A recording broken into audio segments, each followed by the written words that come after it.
All right, let's talk about a word you've probably heard a million times lately, inflation.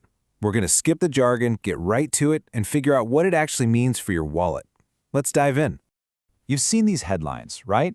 Highest inflation in 40 years. I mean, it's everywhere. And yeah, it sounds pretty serious, because it is.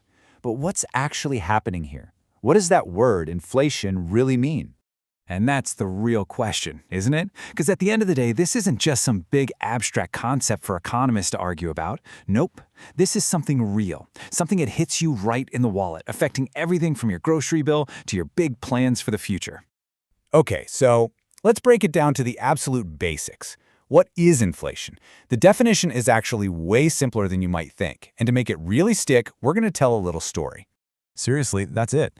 It's the classic story of too much money chasing too few goods. You know, when everybody suddenly has a lot of cash and they all want to buy the same stuff, well, the value of that cash just doesn't go as far. To really wrap our heads around this, let's picture a small village. Just think of this village as our entire economy, okay? And in this village, there's just one market where everybody buys everything. So here's how it all goes down. First, the government decides to help out and starts handing out extra cash. They also make it super cheap to get a loan. Step 2, all the villagers, feeling pretty rich now, rush to that market. They're buying way more than they usually do, especially the cool stuff, like, say, fancy electric bikes. Well, this leads to a problem, right? Step 3, the shop owner runs out of bikes and everything else. The demand is just insane. So what's his only move? You guessed it, he raises his prices. And that, my friends, is inflation in a nutshell. Now that little village story, it's not just some made-up tale. It's pretty much exactly what's been happening in the real world. So let's connect those dots. It really kicked off with the pandemic. It created this perfect storm. The world basically shut down, factories closed. But at the very same time, governments were injecting trillions of dollars into the economy to keep things from falling apart. Then, when the world started to open back up, everyone wanted to spend that money, and the supply chains just couldn't keep up. It was our village story, but on a massive global scale. Way more money, way less stuff. Just in the US, we're talking trillions of dollars in stimulus. And look, this was absolutely vital aid for a lot of people, but it also meant a tidal wave of new money flooded into the economy. You know, through those direct checks, the extra unemployment benefits, and all the other programs. So what happened with all that cash? Well, we were all stuck at home, right? So we spent it. We bought Pelotons, boats, even Pokemon cards went nuts.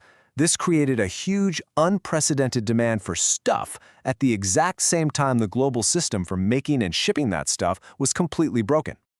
Okay, so when the economy gets this hot, I mean just totally overheated with all this spending, who's supposed to hit the brakes? Well, there's actually an institution whose entire job is to step in and cool things down. Here in the US, that's the Federal Reserve. You've probably heard them called the Fed. And it's really important to know they are not a normal bank. Your bank, Chase or Bank of America, their business is trying to make a profit. The Fed is different. It's run by the government, and its goal isn't profit. Its job is basically to be the babysitter for the entire U.S. economy. So a great way to think of the Fed is like a puppet master for the economy. They pull these invisible strings from behind the curtain, and those strings influence how all of us spend our money. Sometimes they pull a string to get us to spend more, and sometimes, like right now, they pull another to get us to spend less. It's all about trying to keep the economy from getting too hot or too cold. So when it comes to fighting inflation, what's the #1 tool in their toolbox? What's the main string they pull? It really all boils down to one thing: interest rates. I mean, just think about it from your own perspective. When interest rates are low, getting a loan for a car or a house is cheap, right? So more people do it. But when rates are high, borrowing gets expensive, and we all instinctively tighten our belts and borrow less. And that's exactly what we saw happen. During the pandemic, the Fed slammed interest rates down to almost zero to keep people spending.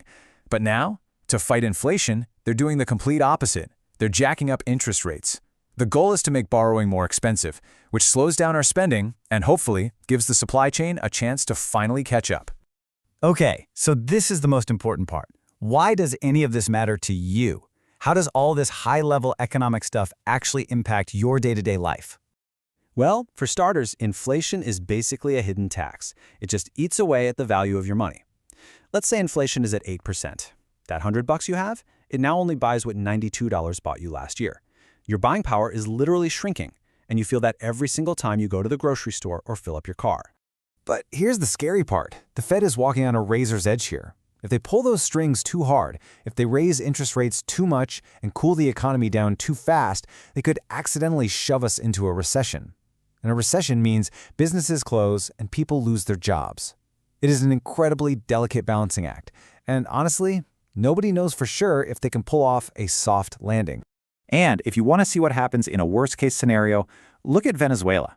Now, this is an extreme case for sure, but their inflation got so out of control that people started making purses and art out of their cash. Think about that.